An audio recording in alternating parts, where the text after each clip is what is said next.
What's up guys, in this video I'm going to show you that how you can see your Facebook password on your mobile phone. So let's jump into the video. What you need to do, first you have to go to on your settings. After going to your settings, what you need to do, you have to scroll all the way down and find the option called Google. You have to click on this Google option. Please guys, make sure you watch the full video and follow every steps that I am going to show you. Okay, so after opening the Google, you have to click on manage your Google account. You have to click on that.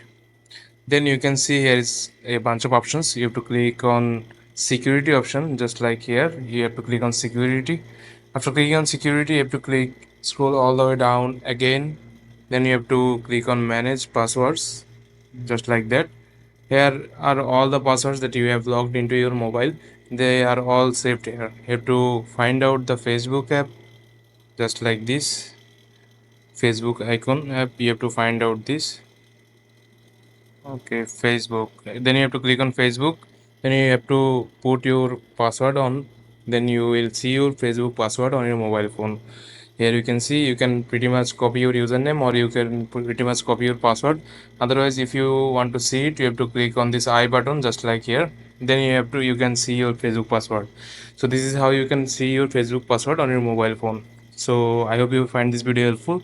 Please leave a like on this video and subscribe my channel for more video like this. Peace.